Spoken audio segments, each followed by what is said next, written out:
It's my pleasure to welcome Angela today, Angela Tsai, who comes to us from the Faculty of Health Sciences, Medical Health Sciences. I always trip on those combination of words. And so on behalf of the ILT team, I really would like to welcome everyone along.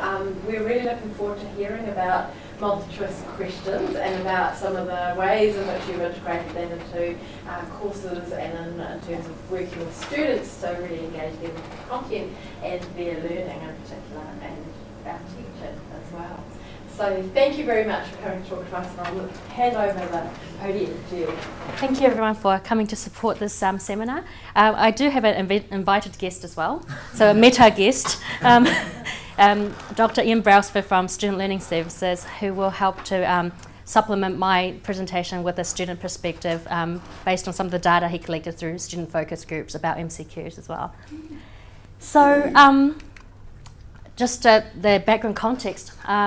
I look after a large enrolment introductory human anatomy and physiology course. The annual enrolment's about 1,200 students, so scalability is an issue, and sustainability of any interventions we implement is a key consideration. We have lots of students from diverse backgrounds, motivations, abilities, so that is also something we need to consider in our design as well. It's a team talk course. 11 staff members look after 8 organ systems. So we have 3 professors, 4 associate professors, some senior lecturers, as well as 2 PTFs/STs as well. So very big teaching team. I'm one of the course coordinators, and I love my job, but I do have limited direct influence over the content that must be taught in this very foundational introductory course. Also, because of the scale of the course, there's a lot of limitations that surround our assessment methods. In order to give students rapid feedback, we have to, that limits the styles of questions and assessments we're able to implement in this large enrolment course. So my focus in this role has been designing and implementing supportive teaching and learning activities within the constraints of the course. I went to Lindu-Share a few weeks ago, and one of the key messages I picked up from the business school Lindu-Share was 2 key questions with any educational research is what problem are you trying to solve, and what learning does whatever you're trying to do encourage. So let's focus on the problem part for a while. From the institutional perspective, MCQ has somehow accumulated a stigma associated with it's been known to promote shallow learning, or it's been sort of reputed to only be able to assess lower level content knowledge, recall, rather than higher level thinking. The university, I'm not sure if you're aware, but the DVCA, John Morrow, actually instigated a MCQ review across faculties last year, looking at how well the MCQs are constructed in a number of faculties. So there's institutional awareness about the limitations of MCQs as an assessment tool. But at the same time, for practical reasons, if you're dealing with lots of students, it is one of the most efficient ways of assessing student learning practically. And we are able to turn the results over really quickly to students, so they get summative and formative feedback on their learning before the course progresses too far. Other problems from the student perspective is that a lot of our students come from the NCEA program of study at high school, and in NCEA they don't have any exposure to MCQ questions. So the students are coming in with very little awareness of how to tackle and strategically how to manage MCQ questions. Also, students have other challenges, which I'll show very shortly, and hopefully this talk will give you some ideas, if you're in a similar role to me in supporting students, how using MCQs may also, in a very structured way, may also help you to overcome a lot of other learning barriers. So I'll leave the second question, I'll answer the second question with my talk, but that's just the context of what I'm trying to achieve. So as part of my role, I have one-on-one meetings with my students, and during which students are encouraged to signal their reflections on what they believe their learning barriers are. So the first thing I ask students to do is to self-nominate the areas that they find most challenging in their learning. And it's different for every student. I'm trying to generate a heat map using the data I've collected to sort of rank the challenges, but I think it's more, the information is still most valuable at a personal level rather than a generalized model. So when students say they feel there's too many new terms to learn and they find it difficult to remember, that signals to me maybe they're trying to approach the content as disembodied facts rather than meaningful connections in a bigger, broader picture. When students say they run out of time to study and they cram, that signals to me there may be a time management issue. When and how they're using their resources could be reviewed and improved. When they say they want to learn to use their study time more effectively and efficiently, I then talk to students about the differences between cognitively active and passive activities, and I'll show you a lovely article that summarizes that beautifully later on. Test and exam anxiety is a complex one, and it's tied to, in part, the fact that students have had no prior exposure to MCQs before, and also the transition from high school where most assessments are internal versus a high stakes test conditioned exams and tests is another challenge. And also there are other psychological issues associated with anxiety as well, but it's a very complex one. But one of the things that we can do something about is to help students become more acclimatized to the test condition expectations and the weird sort of, you can sit next to someone 2 seats down but no talking, you can't interact with them, you don't have access to the internet, you can't search for resources, all those things that come with test conditions we can help students to get used to. And finally, when students say they believe they understand things well but they just have trouble getting it out during the test, or they struggle with MCQs specifically, MCQ format tests. To me, that could signal a number of things. They could be overestimating how well they understand the content. They lack practice. They could be lacking in practice in articulating their thoughts and externalizing their understanding, or as aforementioned, their ability to tackle the MCQ format questions. So in Meta 142, we have an existing question bank that we offer to students. It used to be a quiz, if you remember the Canva Cecil quizzes, it used to be a Cecil quiz, but we've moved it offline, so now these are paper PDFs, and I'll explain why shortly. We've taken all our quizzes offline, so where everyone else is sort of promoting Canvas quizzes, we've actually done the reverse. And we use this as a learning tool, so assessment as learning. We'll talk about the timing and the format later on in the talk, but I want to talk about the learning and cognitive engagement aspect first. So the format, I'll just allude to it, it's just like a real test, so instructions on what test conditions are expected, how long the revision script should take, and how many questions they are, so just like a real test. But I'll come back to that later.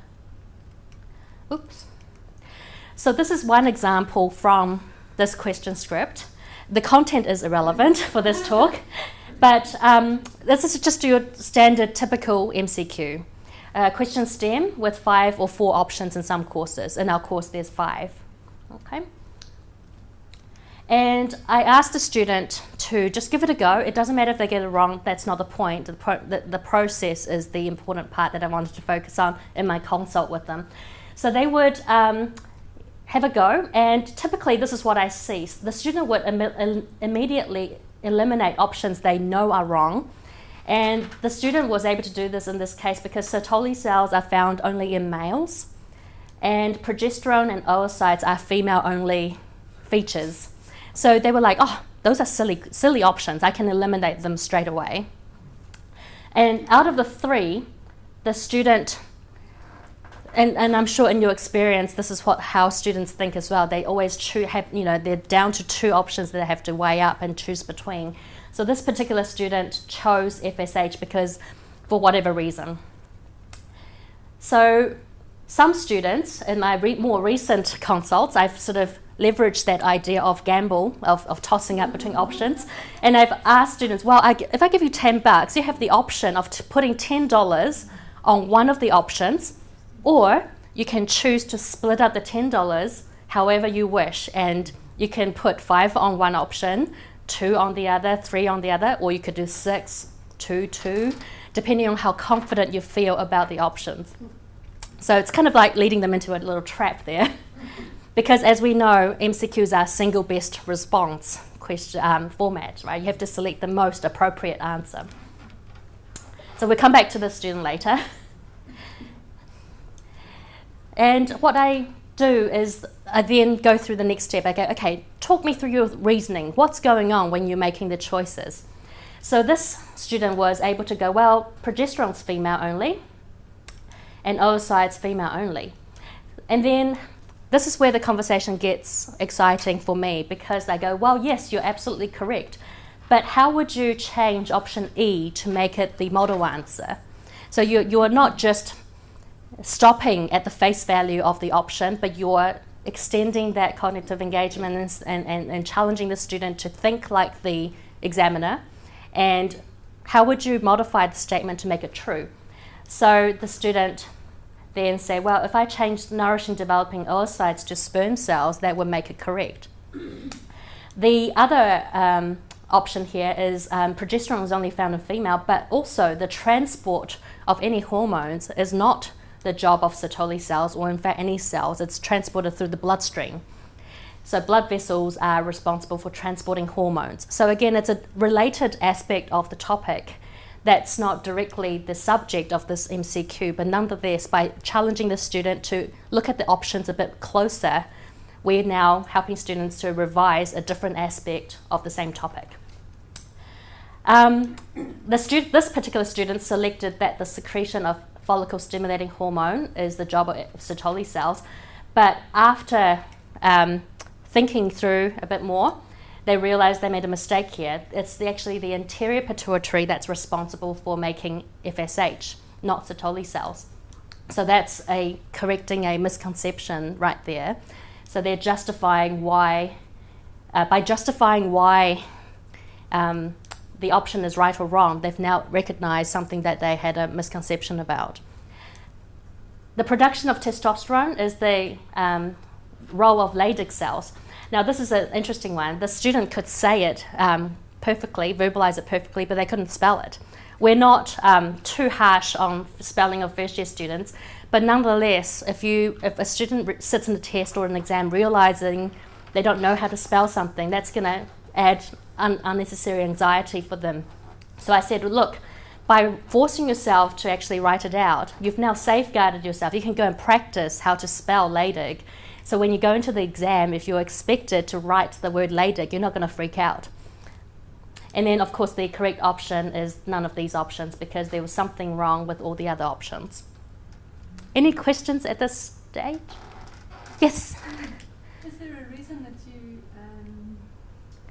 don't, or maybe you do in other questions, but in this particular one, that you don't give them more than one? You know, I mean, what you said in all your MCQs, only one answer is correct. And so that forces a particular behaviour of eliminate, da, da, da.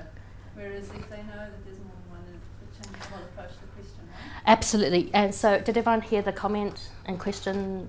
Mm-hmm. Yes, absolutely. So in some questions you could say both B and C are correct, for example, as one of the options. So that's how we get around there's only one correct option. There's still only one best option. You're forced to that because of the marking. Yes, because of the way the Scantron and the Teleform works. They can only shade in one box. Yes. Any other questions? Can Yes. I just clarify? So this discussion that you have with each student Yes. is on a one-to-one, Yes. and you ask them to talk through the thinking process. Absolutely. And write it down. Yes. So this is not what you're expecting in the actual test. I'll come back to that one. Absolutely. Yes. Thank you for that question. That's brilliant. Question as well. Yeah. Yes, I'll come back to that because I think there's huge value in doing this in the test, in the actual test. And I'll show you how I communicate that to students as well. Yes. Thank you. Please hold on to that thought. And so I also see not just the at-risk students, the consult is open to A students who want to get into the A+ category, or students who are working really, really hard. They have an A+, they're on track to getting an A+, but they want to make their study more sustainable or more engaging or more motivating. So this was a screenshot from a student consult with an A+ student, and I was kind of wondering, what can I do for an A+ student? What can I offer them? They don't need me. But I was wrong. So what I did with this student naturally did the justification on their own. They didn't need my help in doing that. But what we did was we extended beyond that. So I asked the student, okay, so you've told me correctly that the anterior pituitary is responsible for the secretion of FSH. What makes the anterior pituitary do that? What stimulates the anterior pituitary? And then the student wrote, it's the hypothalamus and GnRH. So we are moving far beyond what the subject of the question originally was, to almost creating a mind map using the options as a starting point for students. Now, we've all tried to make mind maps as well. You've got to know your stuff pretty well in order to construct one, right? For a first-year student, that's a really tough ask. So I started advocating to the A+ students, going, if you want a different way of revising the same material, why don't you use these keywords as starting points of your concept and draw your mind map from these as starting points instead of starting from a blank piece of paper, which is really difficult to do. Then we moved on to inhibin as another product by Sertoli cells, which negatively inhibits FSH. So now we have a relationship, a negative feedback mechanism that's now being revised as well as part of the extension exercise. And then androgen binding protein is another product of Sertoli cells, which aids the transport of testosterone around the body.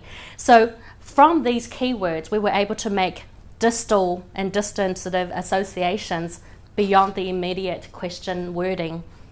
And so the student walked away from the consult knowing that they can use these MCQs to create a web of knowledge, connecting the various concepts that were possibly previously discrete into a web of knowledge, using the Sertoli example as a starting point. Any questions at this stage? Comments? Yes. Yeah, that one. Okay. So I spoke with a former colleague, and in our discussion, he said, what's really valuable in these consults is that students are moving beyond recognition of terms that they've learned in class and miniature concepts into the generation of relationships beyond those concepts. So this is an example of same question. Now in my most recent consult, students were able to tell me that, okay, for example, progesterone is produced in the ovary by the corpus luteum, which has a role in maintaining the endometrium. And then now we have a tangent here where the endometrium is the innermost layer of the uterus, followed by the myometrium, the perimetrium. And this was one of the past exam questions that students were expected to answer. So by thinking beyond one MCQ, they're now safeguarding themselves against a multitude of potential future questions that are all valid possibilities in the real exam. And same here, I've already mentioned that. And now we have a visual sort of diagram showing reminding students where the Sertoli cells are and the Leydig cells are, etc. So it's just moving beyond what's on the page and using this as a brainstorming platform. So I promise I'll get to your question very shortly. But a question I get asked is, that's all very well, Angela, but what if your revision questions aren't particularly well structured in the first place? Because in this example, there's lots of talking points for students to springboard off. But what if your course happens to have lots of recall type questions? So which organ is not associated with the digestive system? It's a straight recall question. And the answer is the spleen. Everything else is associated with the digestive system in some way. But this is the level of association I was able to help a student work through. So it's not the jejunum, because the jejunum is associated with the small intestines and the role. So we started putting down the roles of the jejunum in the digestive system as part of the revision process, rather than just, yes, I know the jejunum is part of the digestive system. So we've moved forward from being a binary yes, no, to a qualified why it's not, why it is associated with the digestive system. We did the same thing with the pancreas. We did the same thing with the hepatic portal vein. Now notice this was $100 on the hepatic portal vein. So yeah, I'm very generous with my students. I give them imaginary dollars to play with. So this student was kicking themselves at the end of the session because they're like, I just spent $100 on the wrong option.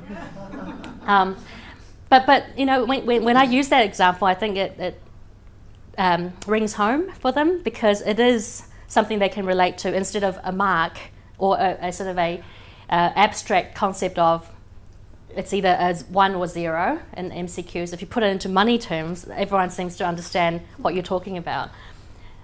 So yeah, lots of thinking can happen with a recall type question if you ask the critical thinking questions. So as students leave the consult, I say, all you need to do this yourselves, you don't need me, a teacher, to sit with you to ask you these extension questions. All I've been doing is asking you the critical thinking questions, the 5 W's and an H: who, what, where, when, why, and how. So what can you tell me about the pancreas? Where is it located? How does it work? What's its interaction with other organs? So it's just asking those questions. So critical thinking, graduate profile checked.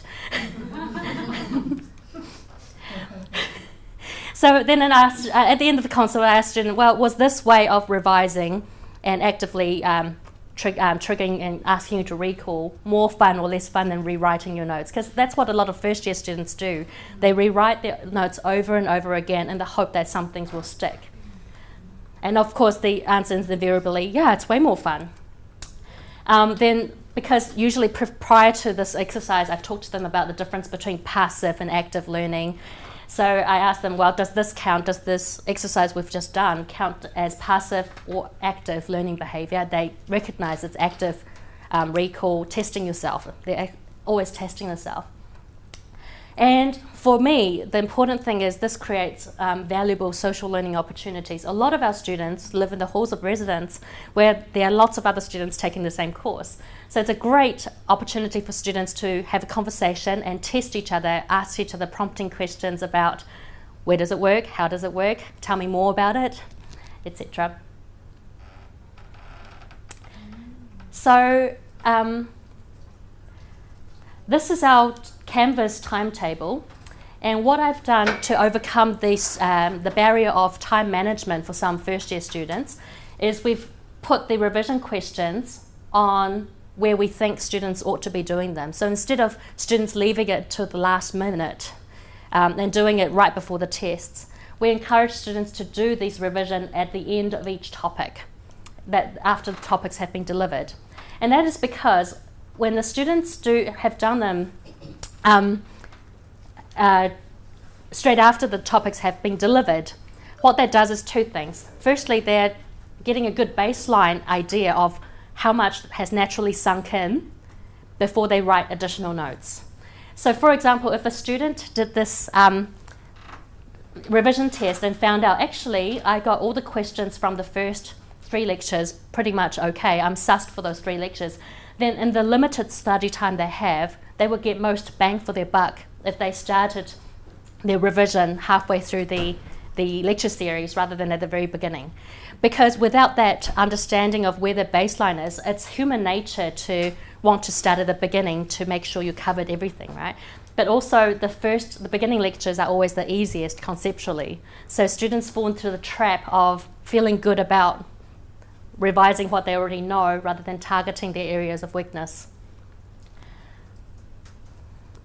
And of course, secondly, it means they don't run out of time, because you can't possibly do that level of deep thinking when you're cramming for a test. So by moving these earlier into the semester, during the semester, we're also encouraging self-regulation. We're also encouraging distributed learning. So all those benefits come with just an easy thing for us to do. Just signal to students, distributed learning is good for you. You should do them earlier in the semester rather than doing them all at once at the end. We don't leave students hanging on their own. So although the consults are one-on-one, I do have 1,200 students and not all of them opt to come and see me. So what I do is I encourage the students who do come to see me to articulate their answers, so their explanations, on Piazza that they can share with other students. So it achieves two things. Firstly, they're having to formalise what was casually discussed in our one-on-one consult into a very sort of scholarly or academic communication with their peers on Piazza. So for each option, they have to say whether it's true or false and their justification of why. And then other students who don't come and see me, they can still benefit from the thinking process that the students are sharing.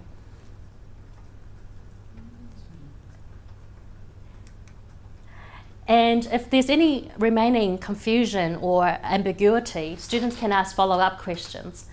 So this question has asked, why is the endometrium thickest post-ovulation phase? Is it because when the relining of the uterus occurs after ovulation? Question 5. So I had just started to lead the student into thinking, well, let's take a step back. What is the function of the endometrium? Before another student jumped in and said, oh, I know, progesterone maintains, and blah, blah, blah, blah, blah. So it's a fantastic way of allowing students the opportunity to engage in scholarly academic discussions without it being tied to an assessment per se, but using these assessment questions as a starting point for that dialogue. Now, to answer your question, a very pertinent one.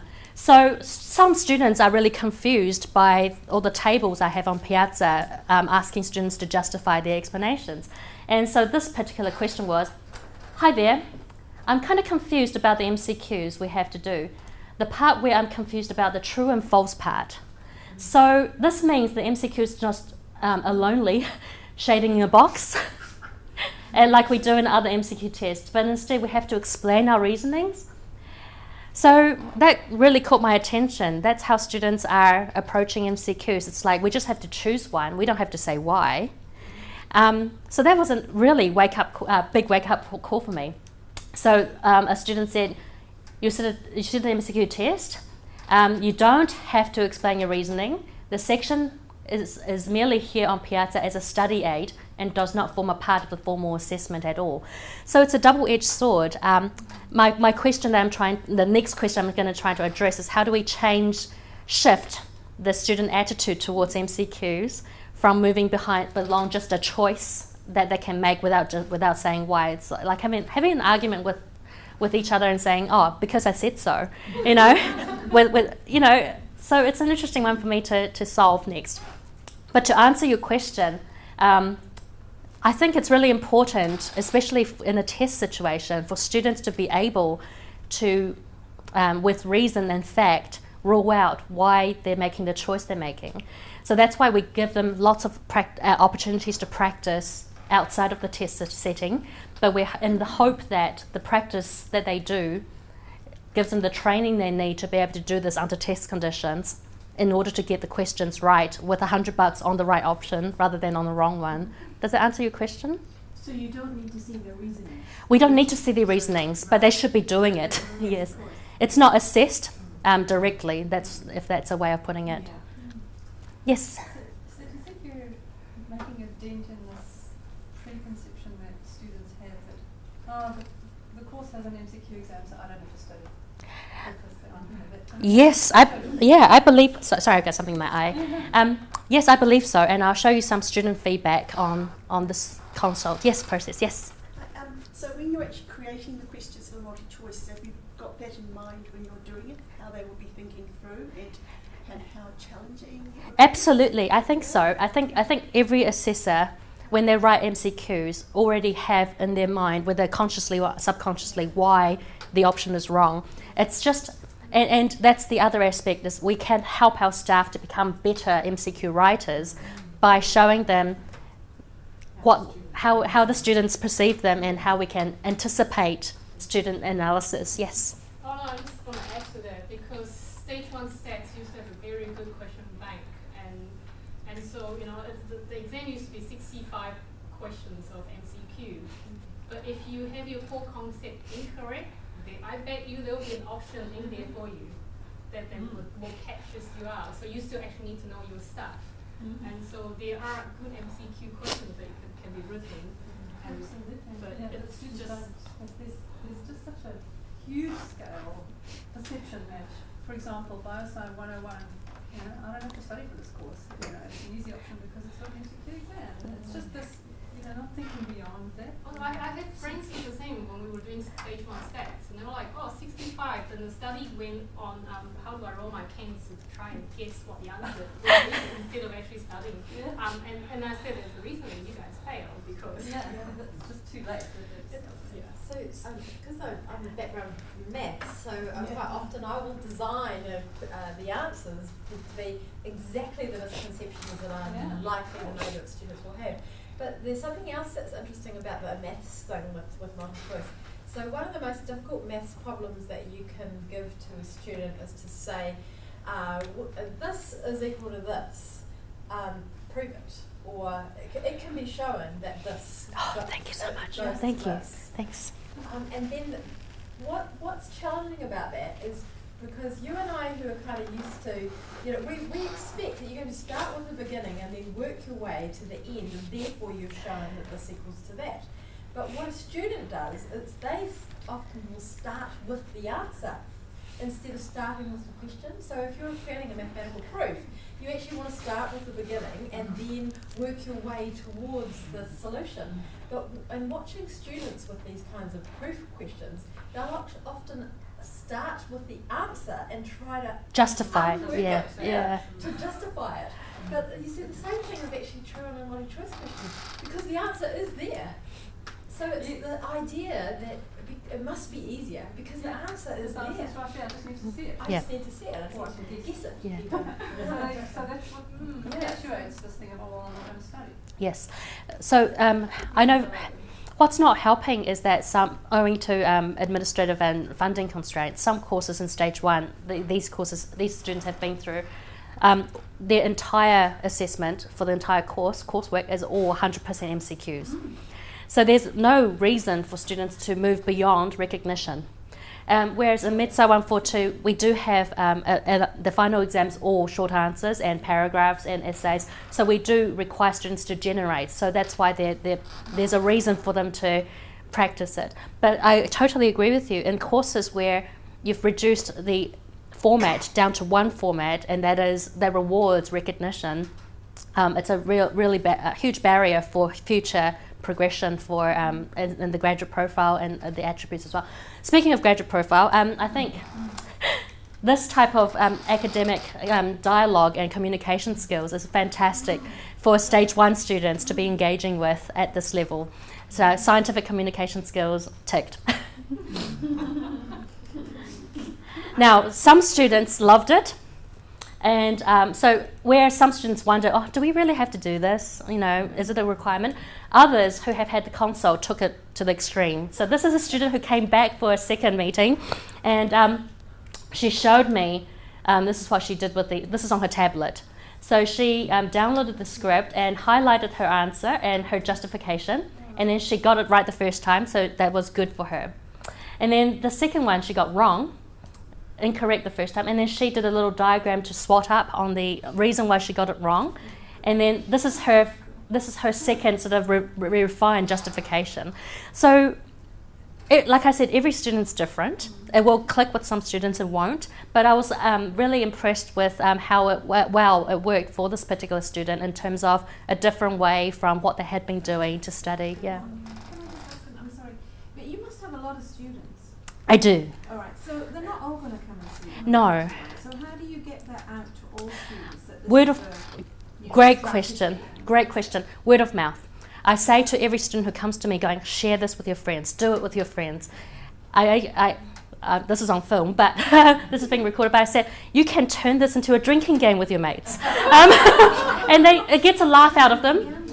it gets a great laugh out of them, and they think, hang on a minute, yeah, we do. We already do this in our study groups. We just need to take it one step further and ask the right questions. So you've already turned them into gamblers. So Yeah. Oh, what am I missing? I need to go for the trifecta. Gamblers, drinkers, what else? What other sins should we encourage? Yes. But you said you did put it on piazza. Pardon? Yes. So that is broadcasting. Yes. Yeah. And other students are asking, why are you doing this? And then they see the benefit of, oh, actually. Now, what's really valuable, and I should include a slide, is identifying misconceptions. So students who attempt this table on their own without having had a consult, what they normally do is they can still put in their justifications. And we have a team of TAs, teaching assistants, and myself on Piazza, and we would read through their justifications and go, oh, actually, what you have said is factually correct, but not a valid justification for this particular question. So they have the right factual knowledge, but it's irrelevant to what the question was asking. Then we can coach them through that. And then when other students see that process happening, that's when they buy into maybe I could benefit too from having my thinking checked, like proofread, having your thinking proofread. Angela, you did. Oh, no. Do you have tutorials, and if so, are do they do exercises like this in class? We don't have tutorials, and this is our online tutorial forum, like a community of practice, but we don't have formal tutorials where they go through questions and help them to understand. So again, I think we don't have time in our timetable, but also this is kind of like self-directed learning and not a compulsory activity for students. Pairwise. Yeah. What about turning this on its head and letting them write some questions? We did try that in 2011. We did try Pairwise, which is a platform that students can write their own MCQs and have other students critique it. It didn't go so well in this course for several reasons. This is a complex course in that it feeds into medicine and optometry and pharmacy selection. So the students weren't deliberately sabotaging or anything, but there were just minor inaccuracies in the way their questions were constructed that was costing more energy to unpick than for us to just give them a standardized course issued MCQs. We did play with it, and it was just it involved way more work than this particular approach. But I know Pairwise works really well in other contexts. So I think it's just for this particular course, the stakeholders, it didn't quite work for us. Yeah. I must leave time for Ian, so I'm almost done. Now, feedback. So this particular student said, I learned by writing and reading, so they have a preference in how they learn. And with MCQs, they've learned that if they go through and write out why it's correct or incorrect, then I am using the same skills and can be more sure of my answers. So prior to this consult, they didn't feel that their preferred learning approach was being recognised or rewarded using MCQs. So they felt that by writing out their reasoning, they prefer short answer questions to MCQs, that's what they were saying. So by writing out their justifications, they felt they were being given the opportunity to still showcase their understanding. Am I making sense? Yes. Great. So how to address MCQ questions helped me to see how to apply my knowledge to different questions, and made going through MCQs on an extra study tool. What impact? It helped me to see my learning in a different light. That's a really satisfying response to be getting from a stage 1 student, that there was some form of transformation in their progression as a learner, so that I had a new technique to do better in the course. So that's a really rewarding comment. Are these answers from the students who came to you? This was given out to all students, and they could comment on whatever aspect of our talk that was most helpful for them. Whether in Piazza or... Yeah, so there were other comments on Piazza, so this was particularly targeted at the MCQ technique part of the talk, yeah. And then this is another example. So I have started something which Angela suggested, drawing on all my prior knowledge and attempting to connect the dots. Therefore, while completing post-topic MCQs, I try to ask myself, okay, so if the answer A was the question instead, what would the correct answer be? So they're thinking beyond what's just printed there. And then I felt I was suggested a new way to study, and that was great. This new approach saved me from writing a novel of notes, and instead encouraged me to only write notes on what I do not truly know, understand. Time and lifesaver. So that's really rewarding. So hopefully, in summary, we've identified there are multiple facets to and multiple issues, institutionally, from the student perspective, and hopefully I've addressed some of the other sort of barriers that students mentioned at the start, for example, time management, stress, things like that. So I'll just quickly come back to why we do it offline as a paper, because I've noticed with Canvas quizzes or just Cecil quizzes, you're not encouraging the deeper thinking, you're encouraging the choose one, and you don't have to justify why. Whereas in a test, until the university moves totally digital, we're still having in-course tests on paper and pen, where students are given the opportunity to reason through their answers and selections. So why not encourage them to do paper and pen in their practice?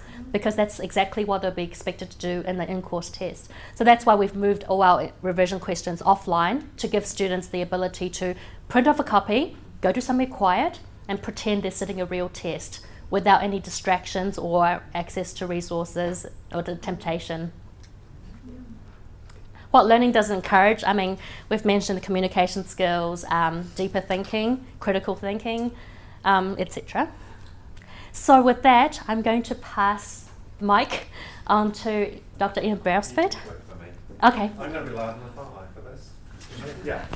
So I was invited in by Angela to run some focus groups with the Med Sci 142 students. All right, thank you very much.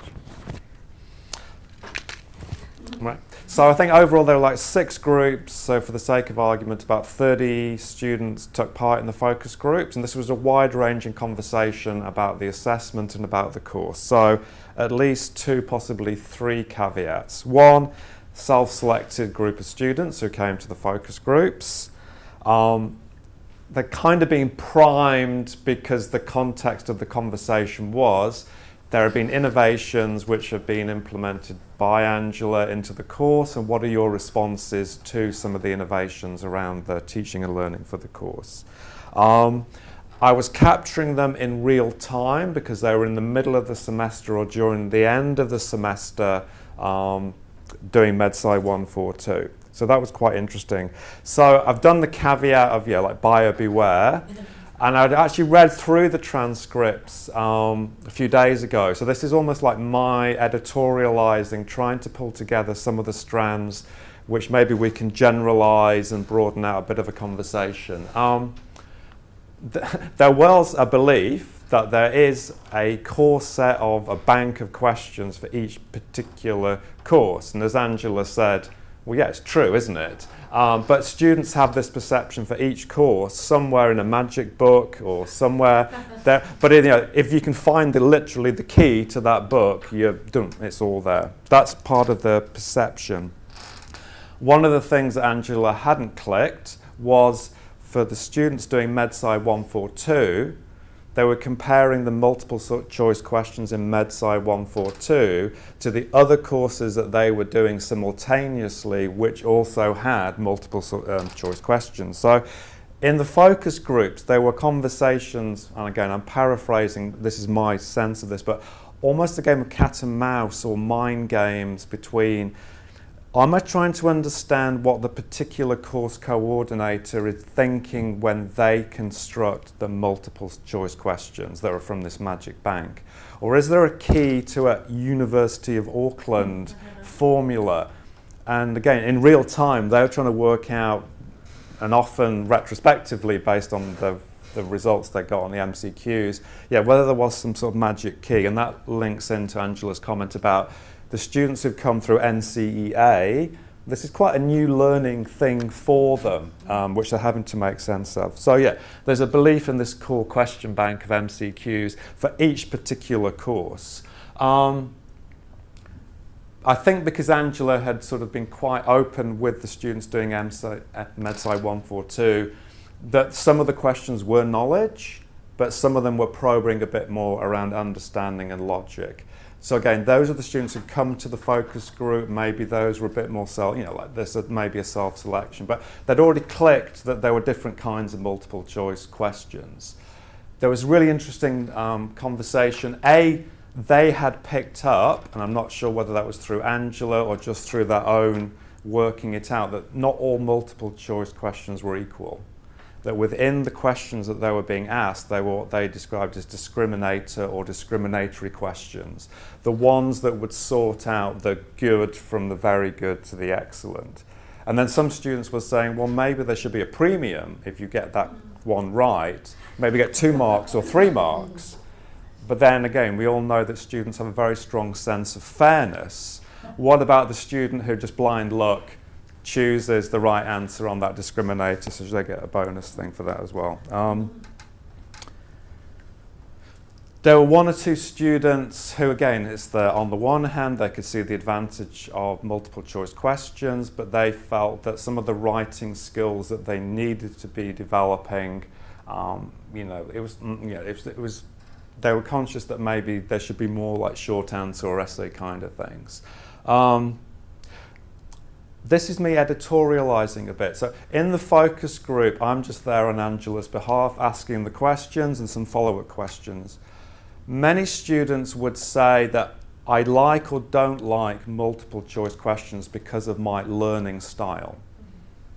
Now, not my job in the focus groups to say, do you mean generally your approach to study or metacognition and thinking, or do you actually think you have a fixed learning style, therefore I'm good at this or bad at this?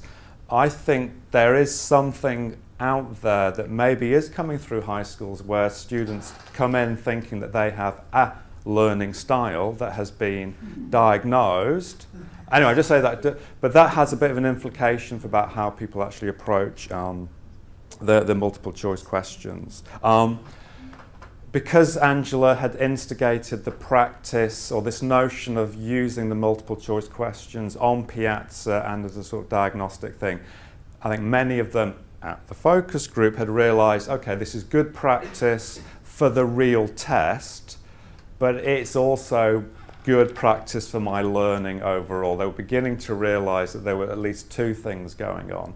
The real thing, but also more generally the learning. But it took someone like Angela to be dropping those hints. Otherwise, it would have been stand and deliver. Here's the questions, how well can you answer them?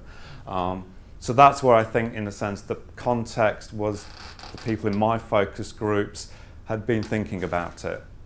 And again, this is 30 self-selected out of, 1,200? Yeah. So not necessarily representative. And the next thing really is just my favourite quote, so I've cherry-picked. Right? I think this quote nicely captures some of the nuances of multiple choice questions. I'm going to then flick back to Angela to maybe finish up. And I know you can all read, but this notion, I really like MCQs for some reason, and my friends always hate me for saying that. So this notion that this is a minority opinion about really enjoying multiple choice questions. I think it really tests a different way of thinking compared with short answers where you're expected to list out points and rote learn. So for this student, really, multiple choice questions is not rote learning, maybe because people like Angela have kind of planted some idea that there's more going on. So in the multiple choice questions, everything was there if you know the logic, how to work things out. It's quite good for people who don't like rote learning. So again, I think that quote might be quite contradictory to what our assumptions might be, that multiple choice questions is about, do you know or don't you know, or can you sort of by deduction work out the last man standing, which is the right answer sort of thing. So again, that's one quote out of pages and pages of transcripts, but I think it nicely captures students beginning to become more self-aware and self-reflected. So yeah, but again, there was lots of interesting debate and discussion about the role of multiple choice questions as a form of assessment, but again, with this course beginning to realise that it was also there to support learning as well. That's it. Thank you. I have no other things to add except this is really, again, encouraging to see that students could move beyond the assessment into an insight into them as a developing learner on their journey. So we've got time for questions. So any comments or questions? We don't need a mic anymore, do we? Okay, thank you. Isn't it a shame you couldn't have a control group, where you do one set of answers where you've gone through this process with them, and then another set of students who haven't, and then compare the results. I mean, I know it's not unfeasible or unethical as well, but it's just I wonder how the process has affected the results and whether how strong the results are. I'm actually undertaking a part-time doctoral studies, and one thing that's really hit home is that learning may not be measurable, and this type of thinking may take time to develop. Yeah. And just because I had a consult with a student a half hour in their lifetime as a learner, it's unrealistic to expect them to be able to pick it up just like that and diligently apply what we've talked about in the session to all their studies.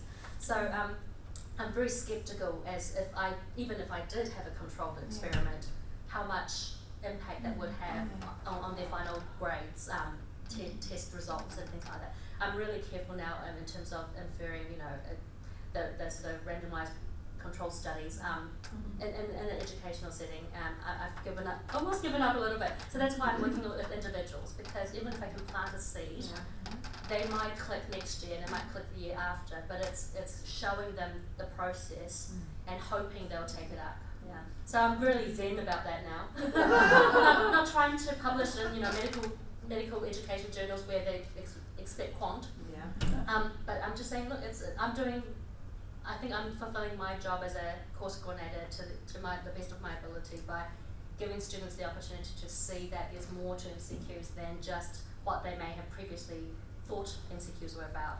So it's about allowing that learner to develop on their own terms rather than, Yes, thank you. Just a funny thing, wouldn't it be great if you could put that quote up? I suppose you can't because somebody's offered that but wouldn't it be great to put that up in here and just take a poll and ask how many students Agree would, with this? agree or see the world that way, or the world of MCQs that way. And how We do have ethics, so technically I could. Yeah, that's an interesting suggestion. I will ponder that because the whole point of having had ethics to do this focus group in the first place is to help future cohorts benefit from it. Because we said that in the focus groups, that in one sense all Angela was doing was, maybe they were contributing to the year after and the year after that, and they were all good about that. So I think we kind of morally do have their permission. I mean, you can't do it with the cohort that student came from. No, but this was back in 2013. So, yes. Since these quizzes were offline, do you have an idea how many students attempted them? Good question. With Campus Analytics, I can see how many downloads there have been, but not if it. I print out journal articles and never read them. You know what I'm saying? So there's no. That's the downside. There's no analytics, but in fact, I play to that. I use that as a strength. I said to students, nobody cares if you get it wrong. There's nothing tracking you. It's offline. If you get the questions wrong, nobody's judging you. I'm not going to randomly send you an email going, oh, you didn't do so well in your quizzes. Let's meet. Nobody's going to pester you. You do it on your own terms. So actually, I'm really good at finding ways around these challenges, and I say, look, nobody's tracking you. You just do it, in the privacy of your own comfort. And then. But what we can see is the discussion posts. So on these discussion posts, you can see how many views there have been, and students, And again, I'm really not anti-quant, but I'm really skeptical about what the meaningfulness of numbers these days. And are you asking everyone to provide a justification for the answer, or just a few? So I don't force anyone. They don't get bonus marks for participation. It's I'm very strong of the belief if you ought to be doing something, you shouldn't get credit for it. You should be doing it anyway, so for your own good. So students don't get any participation marks for being on Piazza. They just do it because they know it's good for them. Yeah, and they get feedback from the tutors and myself if they want feedback. Yes. That's so amazing. Thank you so much for sharing this, and I really like what you've just said in the last statement there as well, that we're actually getting in conversation with our students about their learning rather than just getting into conversation about their assessment, you know. It's actually saying, look, this is about a learning process and we can all get better in our learning. It's that connected learning as well. You know, who would have thought that we could get into this realm with multi-choice questions? So thank you so much for sharing that with us, and I think we've got some great ideas to share with our colleagues as to ways of, even if we just did it with like a handful of these questions and, you know, sample it through the Piazza Forum, then I think we've got, you know, really rich experiences. So thank you so much. Thank you very much.